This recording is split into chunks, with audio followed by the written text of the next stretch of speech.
রাতে ঘুমোতে পারছি না, খুব ভালো করে কিছু ভাবতে পারছি না, অসম্ভব ক্রোধ বিষণ্ণতা এগুলোই মনকে গ্রাস করে রেখেছে। কাজে খুব গুছিয়ে কিছু বলতে পারবো বলে মনে হয় না।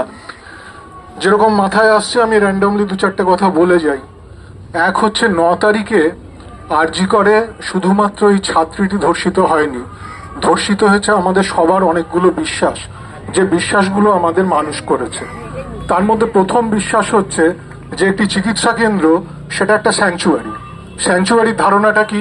স্যাংচুয়ারির ধারণা একটি খ্রিস্টীয় ধারণা প্রথমত, যে ক্যাথিড্রালের মধ্যে ঢুকে যদি কেউ ক্রুশকাঠকে আলিঙ্গন করে দাঁড়ায় তাহলে তাকে হত্যা করা যায় না।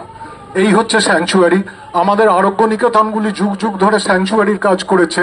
বিশ্বযুদ্ধের সময় কোনো হাসপাতালে বোম্বিং হয় না, যদি হয় সেটাকে সারা বিশ্ব কন্ডেম করে, পরে সেগুলোর বিচার হয়।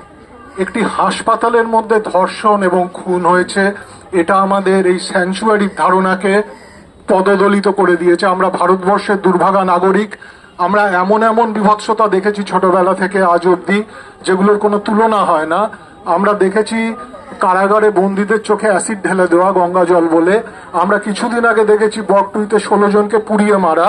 কিন্তু তবু আমি বলবো যে এই সমস্ত ঘটনায় যা না হয়েছে সেটা এখানে হয়েছে, একটা হাসপাতালের মধ্যে ধর্ষণ এবং খুন হয়েছে। আমাদের দ্বিতীয় বিশ্বাস কি? আমাদের সহপাঠীরা আমাদের বন্ধু। এই এই এই ইনস্টিটিউশন, এখান থেকে দেখা যাচ্ছে ক্যালকাটা ইউনিভার্সিটি, যেদিন ইন্দিরা গান্ধী নিহত হলেন সেদিন আমাদের ডিপার্টমেন্টাল হেড অধ্যাপক জ্যোতি ভট্টাচার্য, তিনি আমাদের বলেছিলেন যে তোমাদের সহপাঠিনীদের তোমরা ঘিরে ধরে নিয়ে যাবে, যার যেখানে পৌঁছানো তোমরা পৌঁছে দেবে। আমরা এক একজন সেদিন 12 কিলোমিটার 13 কিলোমিটার করে হেঁটে আমাদের বান্ধবীদের বাড়ি পৌঁছে দিয়ে এসেছিলাম। আমি স্বপ্নেও ভাবতে পারছি না সহপাঠীদের হাতে কেউ ধর্ষিত হতে পারে। এখন কেউ যদি বলেন গুজবে কান দেবেন না, না, আমি গুজবে কান দিইনি। একটা ব্যাপার আপনাদের মনে রাখতে হবে যে মহামান্য কলকাতা হাইকোর্ট, তার অবজারভেশন রয়েছে যে এই বিচার এই তদন্তের প্রক্রিয়ার মধ্যে অনেক প্রশ্নের জায়গা রয়েছে।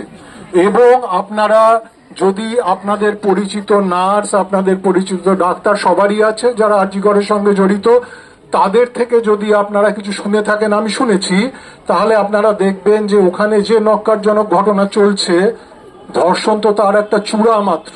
এই চূড়াটায় ক্রমশ নিয়ে গেছে কিছু নরপশু, কিছু কুকুর। তারা এই চূড়ান্ত অবস্থাটার মধ্যে নিয়ে গেছে আরজি করের এই মেয়েটিকে, এবং সেখানে তাকে হত্যা করা হয়েছে ধর্ষণ করার পরে। এবং এই সমস্ত সয়ে নেওয়া যেত যদি আমাদের তৃতীয় বিশ্বাসটি পদদলিত না হতো। সে বিশ্বাসটি কি? সেটা হচ্ছে যে আমাদের মুখ্যমন্ত্রী, তিনি দলের নেত্রী নন, তিনি আমাদের সবার মুখ্যমন্ত্রী, তিনি আমাদের প্রশাসনিক প্রধান, তিনি আমাদের সুরক্ষা দেবেন।